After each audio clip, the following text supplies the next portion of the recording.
قرآن مجید انسان کو بار بار آخرت کی یاد دلاتا ہے تاکہ وہ اپنی زندگی کو صحیح راستے پر گزارے۔ اس سورہ کی ابتدا قیامت کے دن کے ذکر سے ہوتی ہے۔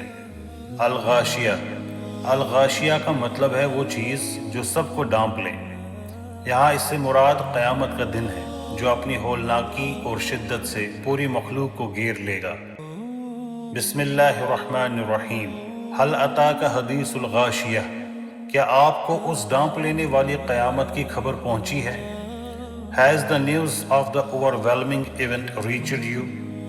وجوہ یومئذ خاشعہ، اس دن بہت سے چہرے ذلیل اور جھکے ہوئے ہوں گے۔ Some faces on that day will be humbled۔ عاملۃ ناصبہ، وہ سخت محنت کرنے والے اور تھکے ہوئے ہوں گے۔ Laboring and exhausted۔ تصلیٰ نارا حامیہ، وہ بھڑکتی ہوئی آگ میں داخل ہوں گے۔ They will enter a blazing fire۔ تسقیٰ من عین آنیہ، انہیں کھولتے ہوئے چشمے کا پانی پلایا جائے گا۔ They will be given drink from a boiling spring۔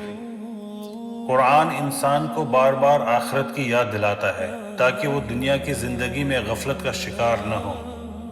اس سورہ کی ابتدا قیامت کے ذکر سے ہوتی ہے، قیامت کی ہولناک خبر سے۔ رب العالمین فرماتے ہیں حل اتاک حدیث الغاشیہ، یعنی کیا آپ تک اس ڈانپ لینے والی قیامت کی خبر پہنچی ہے؟ یہاں اللہ تعالیٰ ایک سوال کے انداز میں قیامت کی طرف توجہ دلاتے ہیں۔ الغاشیہ الغاشیہ کا مطلب ہے وہ چیز جو سب کو اپنی لپیٹ میں لے لے گی۔ قیامت کا دن ایسا ہی ہوگا، اس دن کی ہولناکی اور شدت پوری انسانیت کو گھیر لے گی۔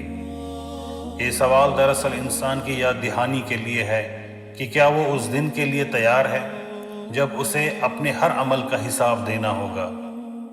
اگلی آیت میں رب العالمین فرماتے ہیں وجوہ یومئذ خاشعہ، یعنی اس دن بہت سے چہرے جھکے ہوئے اور ذلیل ہوں گے۔ قیامت کے دن انسان کے چہرے اس کے انجام کو ظاہر کر رہے ہوں گے۔ جو لوگ دنیا میں تکبر اور نافرمانی میں زندگی گزار رہے تھے، اس دن ان کے چہرے شرمندگی اور خوف سے جھکے ہوئے ہوں گے۔ یہ منظر اس بات کو واضح کرتا ہے کہ دنیا کی ظاہری شان و شوکت آخرت میں کوئی فائدہ نہیں دے گی۔ عاملۃ ناصبہ، یعنی وہ لوگ سخت محنت کرنے والے اور تھکے ہوئے ہوں گے۔ بعض لوگ دنیا میں بہت محنت کرتے ہیں مگر ان کی محنت اللہ کی رضا کے لیے نہیں ہوتی۔ وہ اپنی زندگی صرف دنیاوی کامیابی، دولت اور شہرت کے لیے گزارتے ہیں۔ قیامت کے دن وہ دیکھیں گے کہ ان کی ساری محنت بے فائدہ ہوگی کیونکہ وہ ایمان اور نیک اعمال کے بغیر تھی۔ اس کے بعد رب العالمین فرماتا ہے تصلیٰ نارا حامیہ، یعنی وہ ایک بھڑکتی ہوئی آگ میں داخل ہوں گے۔ یہ جہنم کی وہ آگ ہوگی جو انتہائی شدید اور دردناک ہوگی۔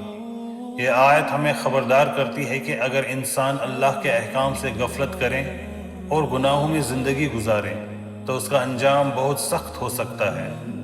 5ویں آیت میں رب العالمین فرماتے ہیں تسقیٰ من عین آنیہ، انہیں کھولتے ہوئے چشمے کا پانی پلایا جائے گا۔